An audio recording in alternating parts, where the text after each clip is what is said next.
ओम शांति। आज 12 मई 2024 के अव्यक्त बाप दादा के अव्यक्त मधुर महावाक्य सुनेंगे। ये अव्यक्त मधुर महावाक्य अव्यक्त बाप दादा ने 30 नवंबर 1999 को सुनाए थे, जिसमें आज बाबा कौन सी सभा देख रहे हैं। तो बाबा देख रहे हैं कि आज की सभा में हर बच्चा हाईएस्ट और अविनाशी खजानों से रिचेस्ट है। बाबा ने अनेक खजाने हम बच्चों को दिए हैं।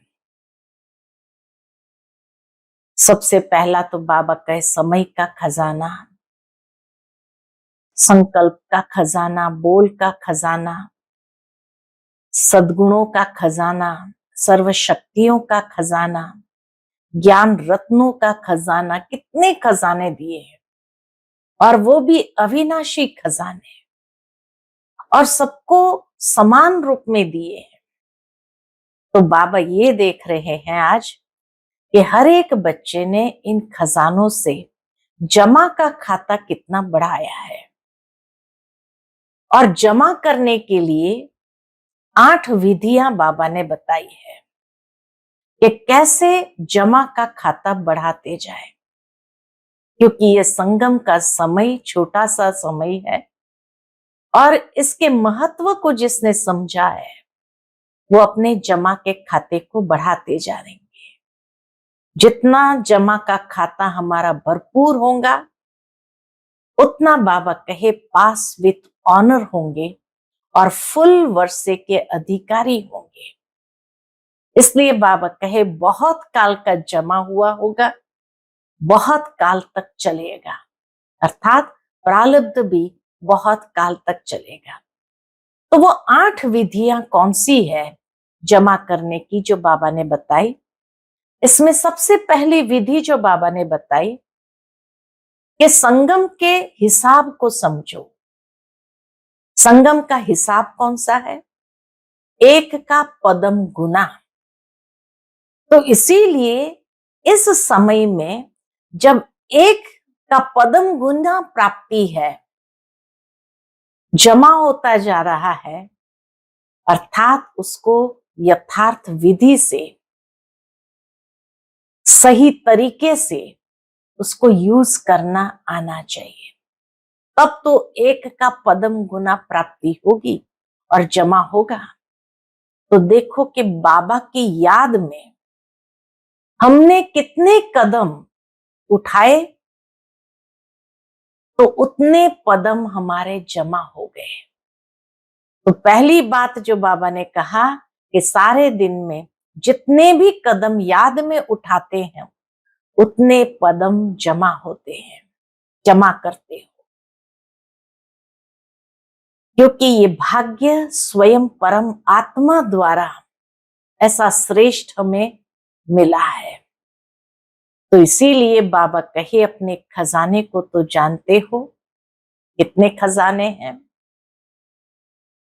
फिर दूसरी विधि बाबा ने बताई जमा करने की, कि जमा करने की विधि है सिर्फ बिंदी लगाते जाओ।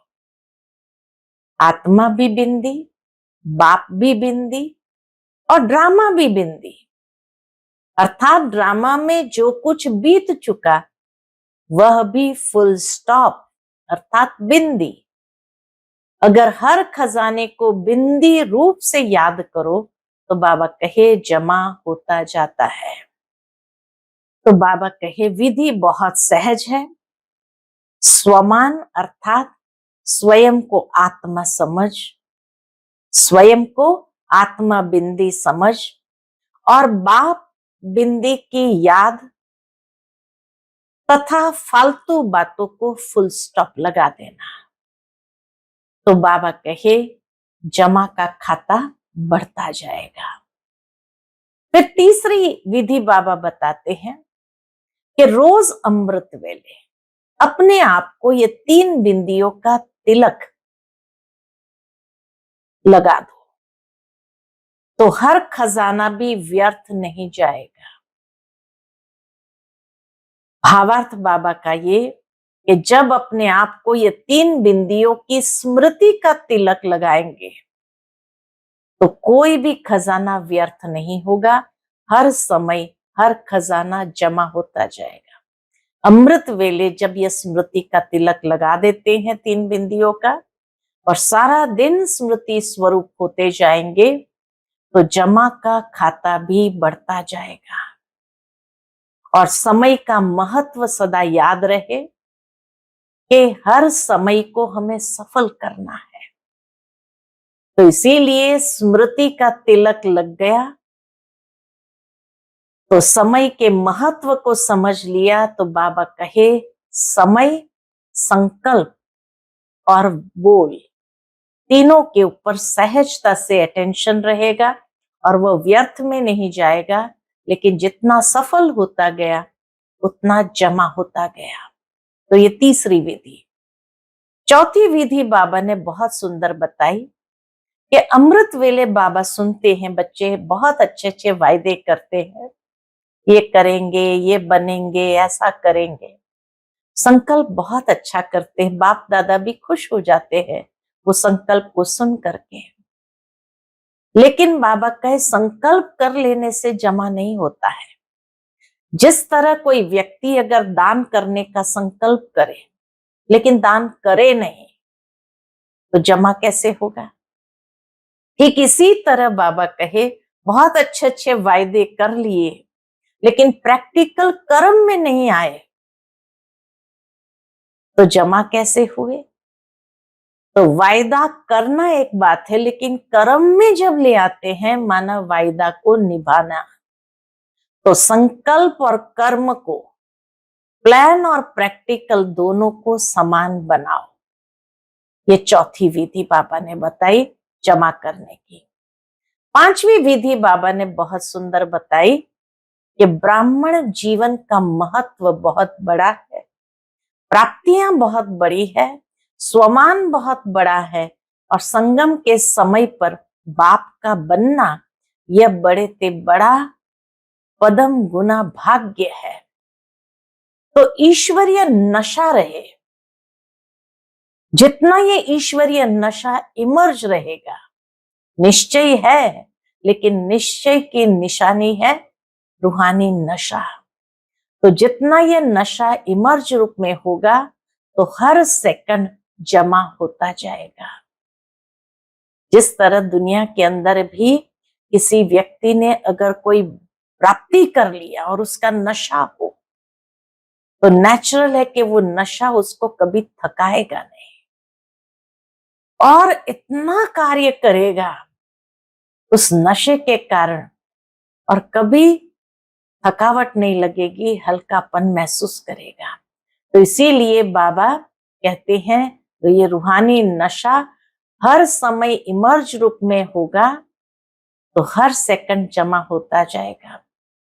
फिर बाबा ने सावधान भी किया है कि समय की समाप्ति अचानक होनी है और इसलिए समय का इंतजार नहीं करो, समय आपका इंतजार कर रहा है। जो भी बोझ है बाप को दे दो, स्वयं हल्के हो जाओ। लेकिन कई बार बच्चे आदत से मजबूर हो जाते हैं, इसलिए मेहनत करते हैं तो बाप दादा से बच्चों की मेहनत देखी नहीं जाती है। तो बाप दादा स्मृति भी दिलाते हैं कि जब आपने विश्व परिवर्तन का ठेका लिया है तो क्या स्वयं को परिवर्तन नहीं कर सकते हो, मुश्किल है।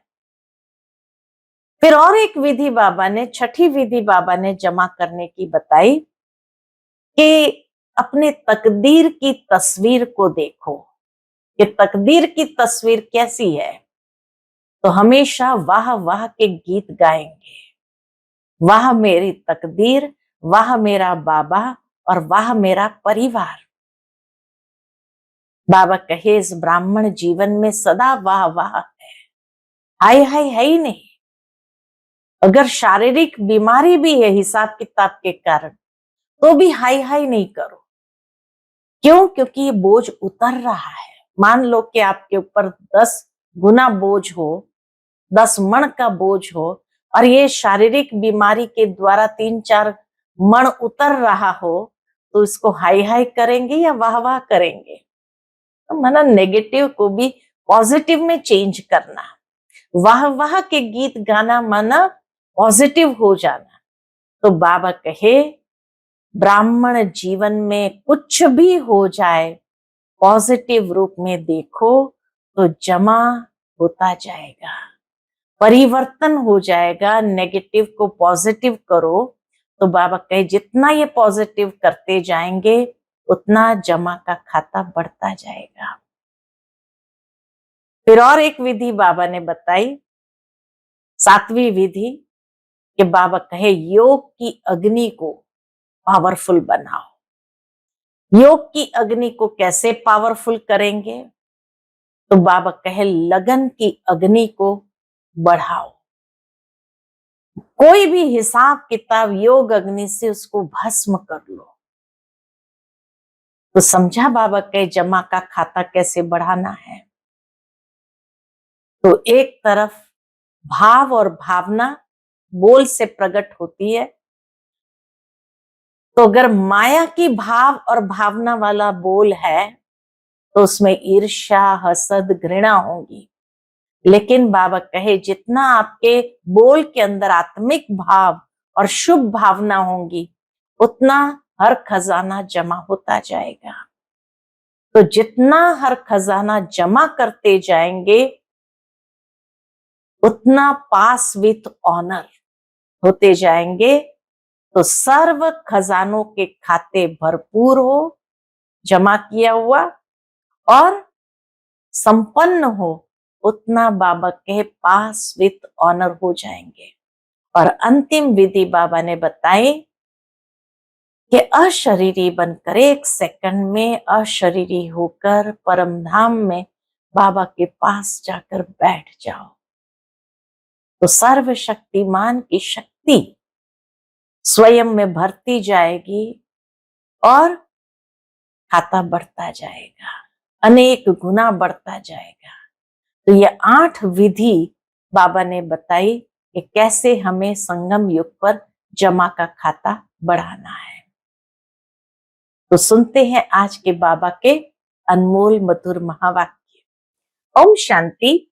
आज 12 मई 2024 को हम सभी अव्यक्त बाप दादा के अव्यक्त मधुर महावाक्य सुनेंगे। ये अव्यक्त मधुर महावाक्य अव्यक्त बाप दादा ने 30 नवंबर 1999 को सुनाए थे। आज की मुरली का टाइटल है पास विथ ऑनर बनने के लिए सर्व खजानों के खाते को जमा कर संपन्न बनो। आज बाप दादा किस सभा को देख रहे हैं? आज की सभा में हर एक बच्चा हाईएस्ट और अविनाशी खजानों से रिचेस्ट है, हाईएस्ट और रिचेस्ट है। दुनिया वाले कितने भी रिचेस्ट हो लेकिन एक जन्म के लिए रिचेस्ट है। एक जन्म भी रिचेस्ट रहेगा या नहीं यह भी निश्चित नहीं है, कुछ भी हो सकता है। तो यह भी निश्चित नहीं है, चाहे कितना भी रिचेस्ट इन वर्ल्ड हो, परंतु एक जन्म के लिए। और आप हो जो निश्चय और नशे से कहते हो कि हम अनेक जन्म रिचेस्ट है। क्यों कहते हैं हम अनेक जन्म रिचेस्ट है? क्योंकि आप सभी अविनाशी खजानों से संपन्न हो। एक एक खजाने जो बाबा ने दिए हैं वो अविनाशी खजाने हैं और संपन्न हैं। आप सभी जानते हो कि हम इस समय के पुरुषार्थ से एक दिन में भी बहुत कमाई करने वाले हैं। जानते हो कि एक दिन में आप कितनी कमाई करते हो? पूछते बाबा कि जानते हो कि एक दिन में आप कितनी कमाई करते हो? हिसाब जानते हो ना? संगम युग का हिसाब बाबा ने समझाया है और अनुभव भी है कि 1 का पदम गुना। तो बाबा कहे हिसाब जानते हो ना, गाया हुआ है, अनुभव है, 1 कदम में पदम। तो 1 दिन में बाप द्वारा, बाप की नॉलेज द्वारा, याद द्वारा हर कदम में पदम जमा होते हैं। हाँ? बाप द्वारा, बाप की नॉलेज द्वारा और याद द्वारा कितने पदम जमा करते हैं। तो सारे दिन में जितने भी कदम याद में उठाते हो उतने पदम जमा करते हो। आज बाप दादा ने सारी मुरली के अंदर जो अनेक विधि बताई है अविनाशी खजानों को जमा करने की, तो उसमें पहली विधि यही बताई कि सारे दिन में जितने भी कदम याद में उठाते हो, बाबा की याद जरूरी है, उतने पदम जमा करते हो। तो ऐसा कमाई करने वाला, खजाना जमा करने वाला विश्व में कोई होगा? वह है। विश्व में चक्कर लगाकर आओ, सिवाय आपके इतना जमा कोई कर नहीं सकता। इसलिए बाप कहते हैं इस श्रेष्ठ स्मृति में रहो कि हम आत्माओं का भाग्य परम आत्मा द्वारा ऐसा श्रेष्ठ बना है। बाबा कहे निरंतर ये स्मृति को इमर्ज रखो कि हमारा भाग्य किसने बनाया है? परम आत्मा द्वारा श्रेष्ठ बना है। अपने खजाने तो जानते हो ना, कितने खजाने बाबा ने दिए हैं। बाबा कहे समय के खजाने को भी जानते हो कि इस संगम युग का समय कितना श्रेष्ठ है। जो प्राप्ति चाहिए वह अधिकारी बन बाप से ले रहे हो। सर्व अधिकार प्राप्त कर लिया है ना। इस संगम युग के समय में हमने सर्व अधिकार बाबा से प्राप्त कर लिया है ना। फिर दूसरा खजाना, एक एक श्रेष्ठ संकल्प, कितना बड़ा खजाना है। समय भी बड़ा खजाना है, संकल्प भी बड़ा खजाना है। और कौन से खजाने दिए? सर्व शक्तियां बड़े से बड़ा खजाना है। एक एक ज्ञान रत्न कितना बड़ा खजाना है। हर एक गुण कितना बड़ा खजाना है। दुनिया वाले भी मानते हैं। दुनिया वाले भी क्या मानते हैं? श्वासों श्वास। तो बाबा कहे याद से श्वास सफल होते हैं, तो आप सबके श्वास सफलता स्वरूप है, व्यर्थ नहीं है। इतने खजाने से जो संपन्न हो तो उनका श्वासों श्वास कैसा होगा? बाबा कहे उनके श्वासों श्वास सफल होते हैं, व्यर्थ नहीं। हर श्वास में सफलता का अधिकार समाया हुआ है। बाप दादा ने सभी बच्चों को सर्व खजाने एक जैसे दिए हैं। ये भी भेदभाव नहीं कि किसी को कम ज्यादा, सर्व भी दिए हैं और समान दिए हैं। सारे खजाने और एक समान। कोई को 1 गुना, कोई को 10 गुना, कोई को 100 गुना, ऐसे नहीं दिया है। देने वाले दाता ने एक एक बच्चे को सर्व खजाने ब्राह्मण बनते ही समान रूप में दिया है। लेकिन खजाने को कितना जमा करते हैं या गंवाते हैं, यह हर एक के ऊपर है। हर एक को चेक करना है कि हम सारे दिन में कितना जमा करते हैं या गंवाते हैं। चेक करते हो? चेक जरूर करना है, क्योंकि एक जन्म के लिए नहीं है, लेकिन हर जन्म के लिए है। अनेक जन्म के लिए जमा चाहिए। जमा करने की विधि जानते हो? तो पहली विधि तो देख लिया कि संगम का हिसाब बाबा ने समझाया, एक का पदम गुना। तो जितना बाबा की याद में एक एक कदम उठाते हैं और सर्व खजानों को यूज करते हैं, उतना उससे पदम गुना प्राप्ति होती है। फिर दूसरी विधि बाबा बताते हैं कि जमा करने की विधि जानते हो? बहुत सहज है, सिर्फ बिंदी लगाते जाओ। बिंदी याद है तो जमा होता है। जैसे स्थूल खजाने में भी एक के साथ बिंदी लगाते जाओ तो बढ़ता जाता है ना। ऐसे ही आत्मा भी बिंदी, बाप भी बिंदी, और ड्रामा में जो बीत चुका वह भी फुल स्टॉप अर्थात बिंदी। अगर हर खजाने को बिंदी रूप से याद करो तो जमा होता जाता।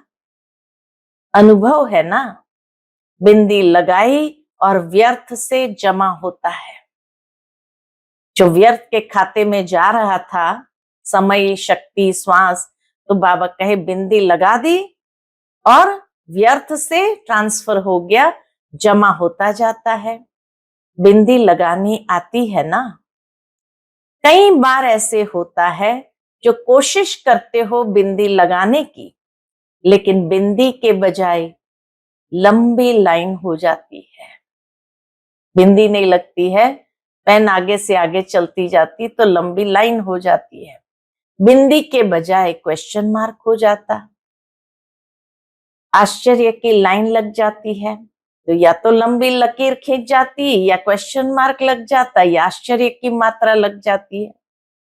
तो जमा का खाता बढ़ाने की विधि है बिंदी, और गंवाने का रास्ता है लंबी लाइन लगाना, क्वेश्चन मार्क लगाना, आश्चर्य की मात्रा लगाना।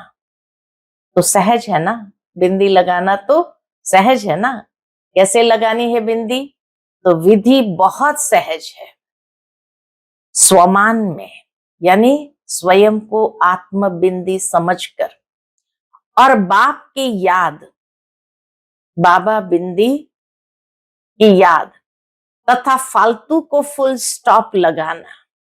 जो भी व्यर्थ के संकल्प है उसको फुल स्टॉप लगाना। ये है सहज से सहज विधि जमा करने की।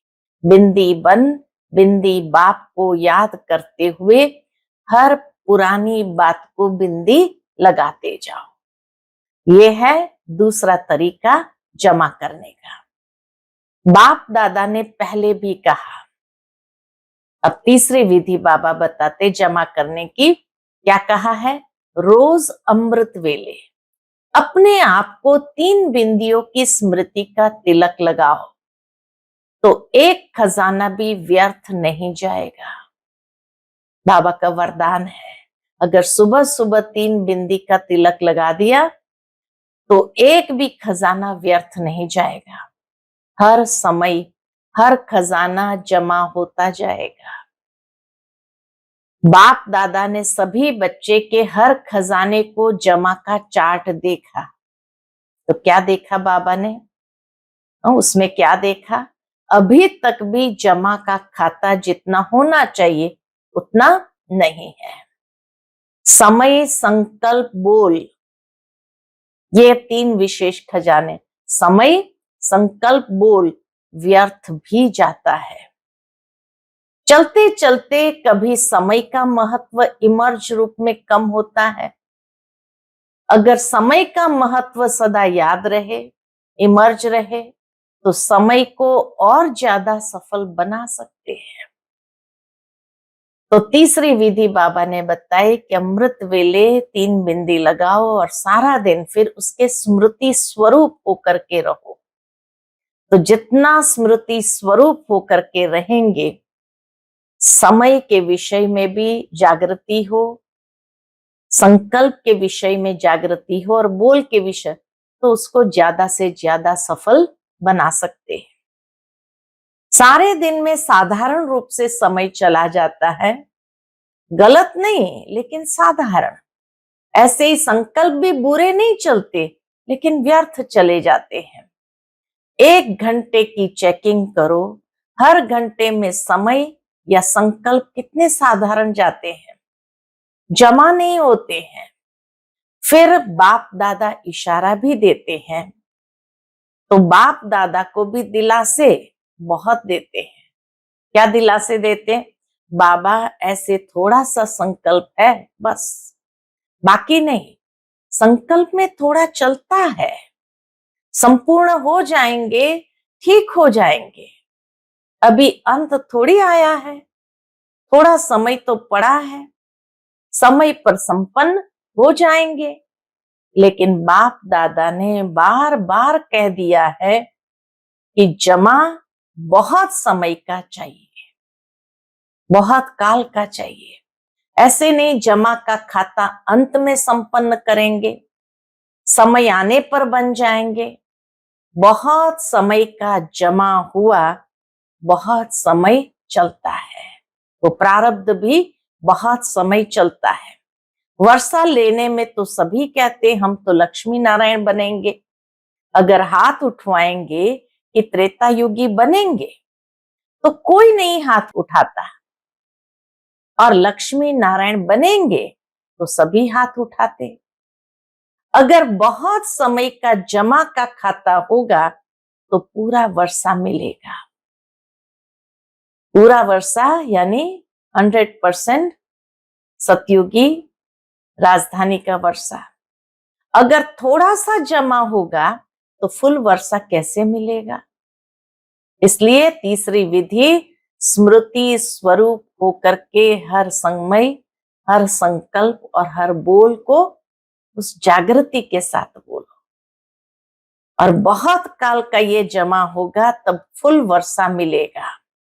इसलिए सर्व खजाने को जितना जमा कर सको उतना अभी से जमा करो। हो जाएगा, आ जाएंगे, गेंगे नहीं करो, करना ही है। यह है दृढ़ता। अमृत वेले जब बैठते, अच्छी स्थिति में बैठते हैं तो दिल ही दिल में बहुत वायदे करते हैं। बाबा कहे दिल ही दिल में बहुत वायदे करते हैं। तो अब चौथी विधि बाबा बताते हैं, यह करेंगे, यह करेंगे। अमृत वेले ऐसे बहुत वायदे करते हैं, कमाल करके दिखाएंगे। यह तो अच्छी बात है, वायदा करना तो अच्छी बात है, श्रेष्ठ संकल्प करते हैं। लेकिन बाप दादा कहते हैं इन सब वायदों को कर्म में लाओ। ये चौथी विधि है। सोचने से नहीं हो जाता है। जैसे कोई सोचता है कि मैं आज से ये दान करूंगा, सोचा, अब सोचने से दान का पुण्य जमा नहीं होता है। लेकिन जब उसको प्रैक्टिकल कर्म में लाएंगे और दान करेंगे तब वो पुण्य का खाता जमा होता है। इसलिए बाबा कहे श्रेष्ठ संकल्प करते हैं, लेकिन बाप दादा कहते हैं इन सब वायदों को कर्म में लाओ। खाली संकल्प तक न रहे, कर्म में लाओ तब जमा होगा। सिर्फ वायदा नहीं करो, लेकिन जो भी वायदे करते हो वह मन, वचन और कर्म में लाओ, प्रैक्टिकल में लाओ। बच्चे संकल्प बहुत अच्छे अच्छे करते हैं।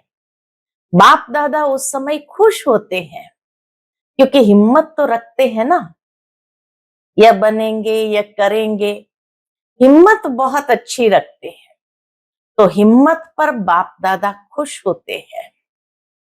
परंतु जब कर्म में आना होता है तो कभी कभी हो जाता है।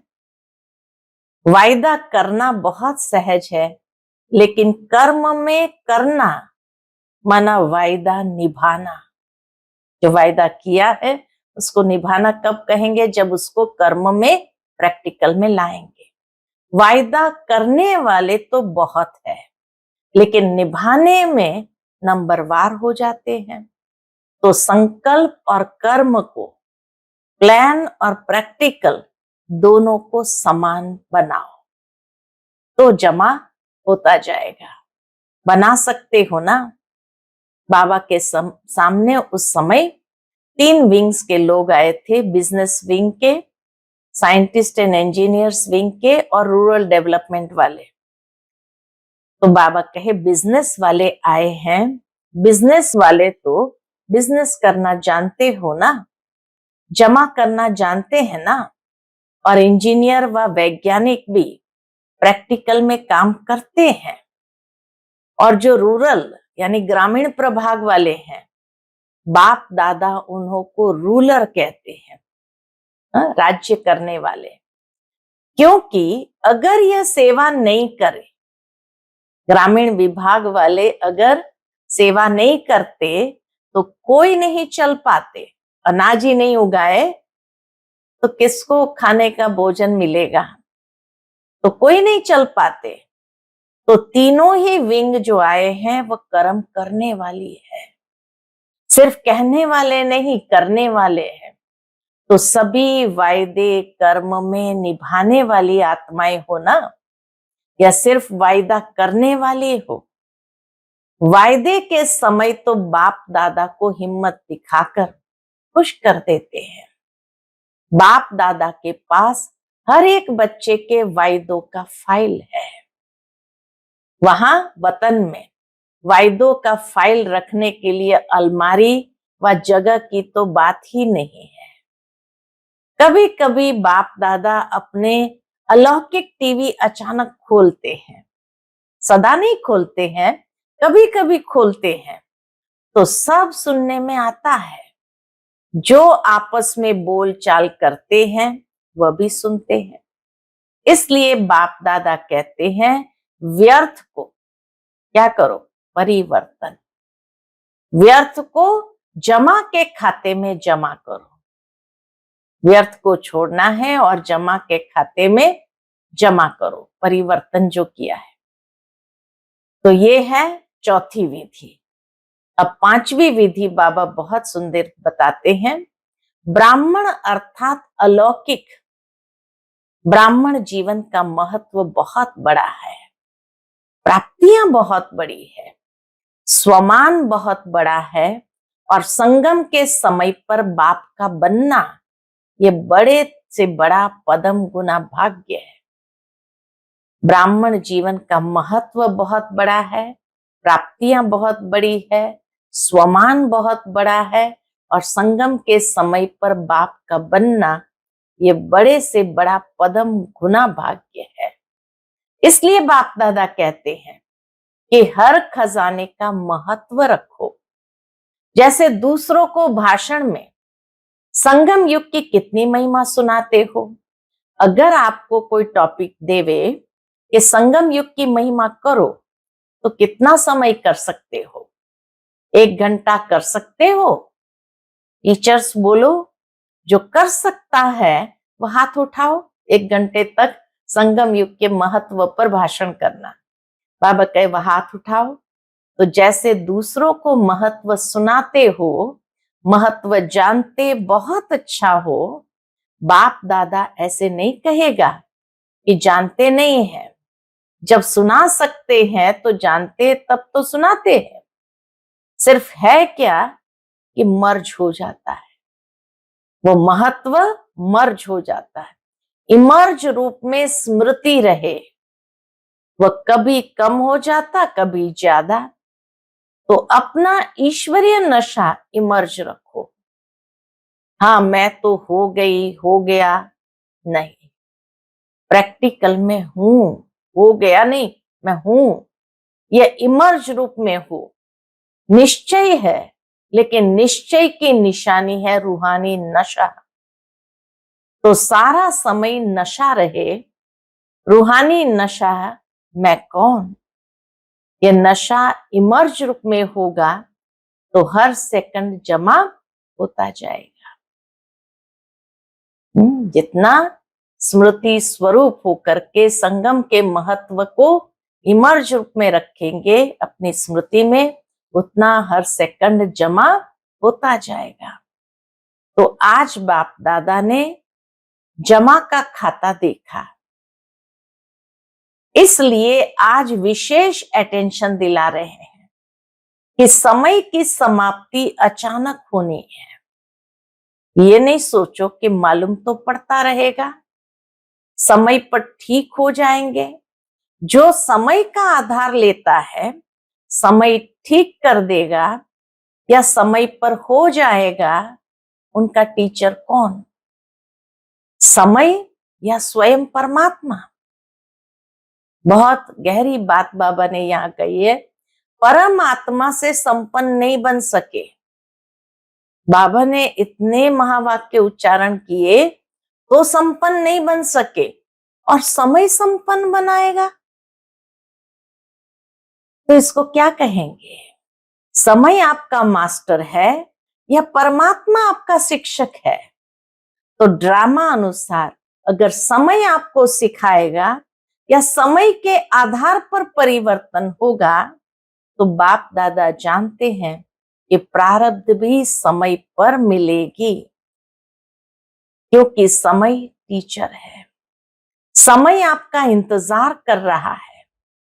आप समय का इंतजार नहीं करो, पर रचना है। आप मास्टर रचता हो, तो रचता का इंतजार रचना करे, रचता का इंतजार रचना करे। आप मास्टर रचता, समय का इंतजार नहीं करो। और मुश्किल है भी क्या? सहज को स्वयं ही मुश्किल बनाते हो। मुश्किल है नहीं, मुश्किल बनाते हो। जब बाप कहते हैं जो भी बोझ लगता है वो बोझ बाप को दे दो, वह देना नहीं आता है। बोझ उठाते भी हो, फिर थक भी जाते हो, फिर बाप को उलहना भी देते हो, क्या करे कैसे करे। अपने ऊपर बोझ उठाते क्यों न हो? बाबा पूछते हैं, अपने ऊपर बोझ उठाते क्यों हो? बाप ऑफर कर रहा है, अपना सब बोझ बाप के हवाले करो। 63 जन्म बोझ उठाने की आदत पड़ी हुई है ना, तो आदत से मजबूर हो जाते हैं, इसलिए मेहनत करनी पड़ती है। कभी सहज, कभी मुश्किल।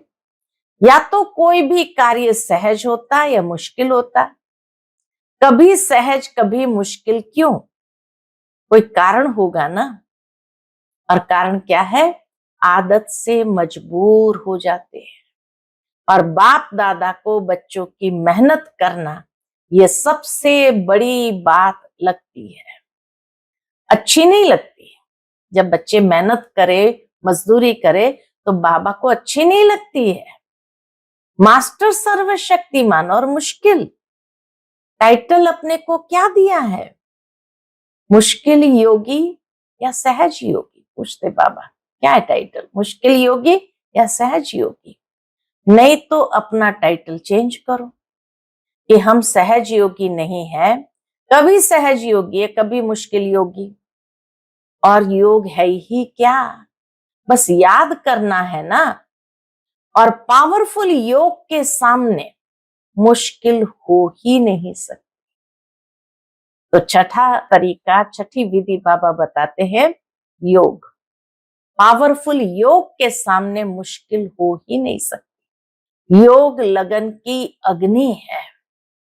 अग्नि कितना भी मुश्किल चीज को परिवर्तन कर देती है। लोहा भी मोल्ड हो जाता, अग्नि के अंदर लोहा रख दो तो लोहा भी लाल होकर के मोल्ड हो जाता है। ये लगन की अग्नि, ये लगन की अग्नि क्या मुश्किल को सहज नहीं कर सकती है? कई बच्चे बहुत अच्छी अच्छी बातें सुनाते हैं। क्या सुनाते हैं?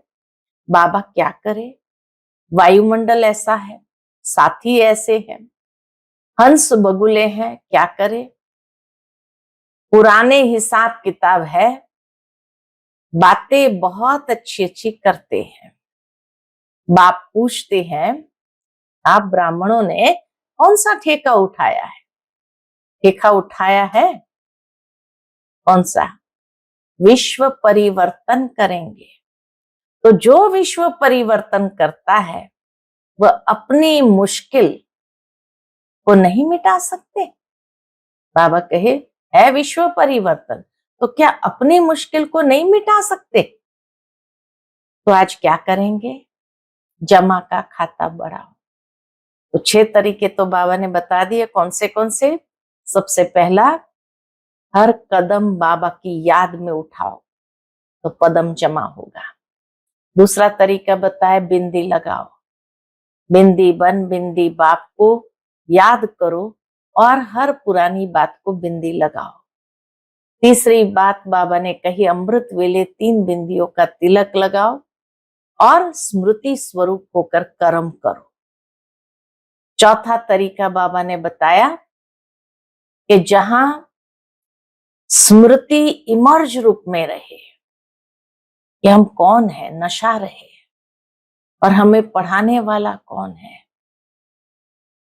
तो जहां स्मृति इमर्ज होगी वहां अटेंशन होने से जमा का खाता बढ़ता जाएगा। खास करके समय, संकल्प और बोल, उसके ऊपर जागृति हो। फिर 5वां तरीका बाबा ने बताया कि हम कौन है? हम है श्रेष्ठ ब्राह्मण आत्माएं।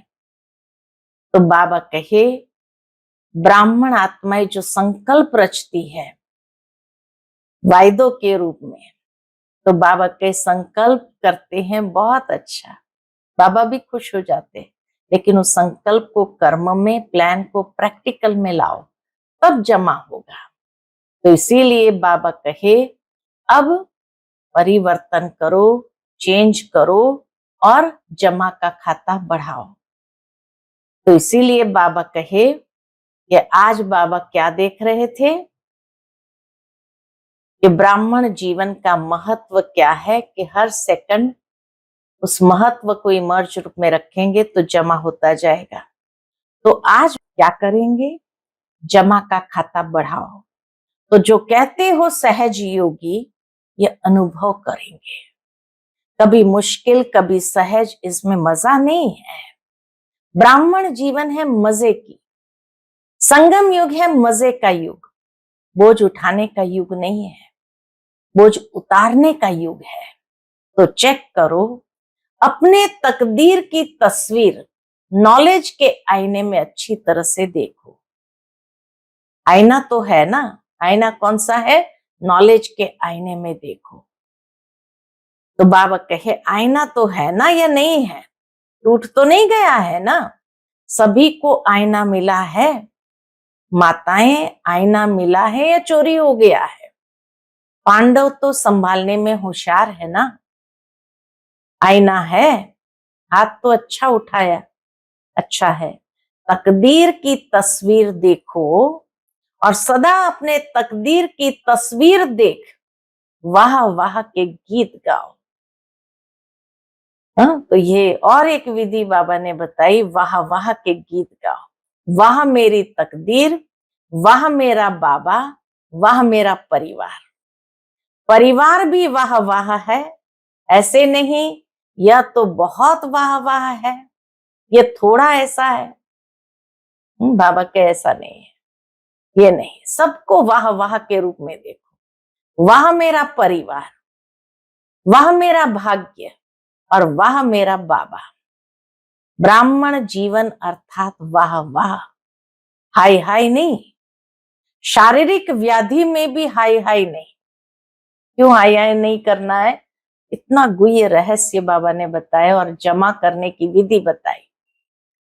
तो शारीरिक व्याधि में भी हाय हाय नहीं, वाह, यह भी बोझ उतारना है, यह भी बोझ उतरता है। अगर 10 मण से आपका 3-4 मण बोझ उतर जाए तो अच्छा है या हाय हाय है? शारीरिक व्याधि के द्वारा कितने हिसाब किताब चुकतू होता है। तो बाबा कहे, अगर मान लो आपके ऊपर 10 मण का बोझ था और ये शारीरिक बीमारियों के द्वारा हिसाब किताब चुकतू हुआ और 3-4 मण बोझ उतर जाए तो अच्छा है या हाय हाय है? क्या है? वाह बोझ उतरा, यही कहेंगे ना, वाह बोझ उतरा। हाय मेरा पार्ट ही ऐसा है, हाय मेरे को व्याधि छोड़ती ही नहीं है। आप छोड़ो या व्याधि छोड़ेगी। तो वाह वाह करते जाओ, तो वाह वाह करने से व्याधि भी क्या होगी, खुश हो जाएगी और जल्दी विदाई ले लेगी। देखो यहां भी ऐसा होता है ना, इसकी महिमा करते हो तो वाह वाह करते हैं, तो व्याधि को भी वाह वाह कहो, व्याधि को भी वाह वाह कहो। हाय ये मेरे पास क्यों आई, मेरा ही हिसाब है। प्राप्ति के आगे हिसाब तो कुछ भी नहीं है। कितनी प्राप्ति हो रही है, उसके आगे ये हिसाब किताब क्या है, कुछ भी नहीं है। प्राप्तियां सामने रखो और हिसाब किताब सामने रखो तो वह क्या लगेगा, बहुत छोटी सी चीज लगेगी।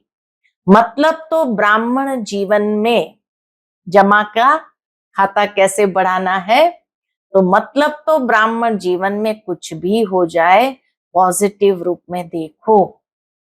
पॉजिटिव देखेंगे तो जमा होता जाएगा, नेगेटिव देखेंगे तो माइनस होता जाएगा। तो इसीलिए बाबा अंडरलाइन कराते हैं कि ब्राह्मण जीवन में कुछ भी हो जाए पॉजिटिव रूप में देखो।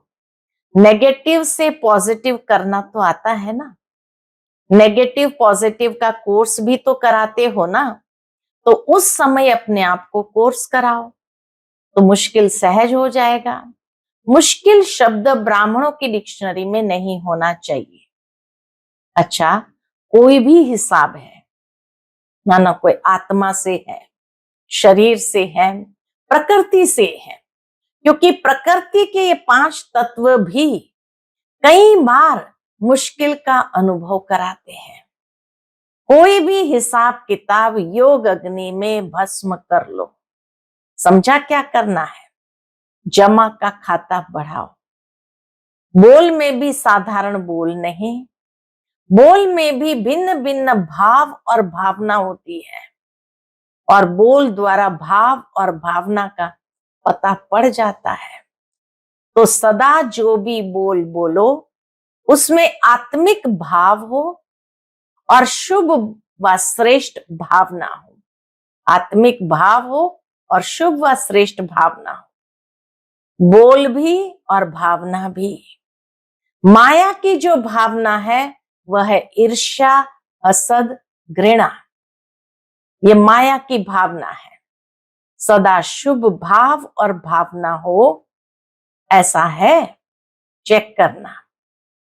समय का खजाना, बोल का खजाना, संकल्पों का खजाना, शक्तियों का खजाना, ज्ञान का खजाना, गुणों का खजाना, कितने खजाने, एक एक खजाने को चेक करो, क्योंकि हर खजाने का खाता जमा करना है।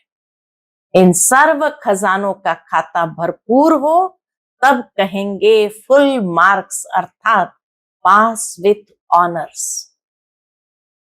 जब ये सारे खजाने भरपूर हो तब फुल मार्क्स मिलते हैं, अर्थात पास विथ ऑनर। ऐसे नहीं सोचना एक खजाना अगर कम जमा है तो क्या हर्जा है, लेकिन पास विथ ऑनर बनने के लिए सर्व खजाने में खाता भरपूर हो। अच्छा, जो 1 सेकंड में ड्रिल के लिए बाबा तैयार कर रहे हैं, जो 1 सेकंड में अपने संकल्प को जहां चाहे जो सोचना चाहे वही सोच चलता रहे, ऐसे जो समझते हैं वो हाथ उठाओ। 1 सेकंड में माइंड कंट्रोल हो जाए, ऐसे सेकंड में हो सकते हो, अगर कर सकते हो तो हाथ उठाओ। अच्छा, इस वायुमंडल में, मधुबन के वायुमंडल में बैठे हो, मधुबन में बैठे हो, मधुबन का वायुमंडल पावरफुल है। इस वायुमंडल में इस समय मन को कंट्रोल कर सकते हो, चाहे मिनट में करो चाहे सेकंड में करो, लेकिन कर सकते हो। ऑर्डर दो मन को, बस आत्मा परम धाम निवासी बन जाओ। तो देखो मन ऑर्डर मानता है या नहीं मानता है। तो 1 सेकंड में ऑर्डर देते हैं मन को, बस आत्मा परम धाम निवासी बन जाए।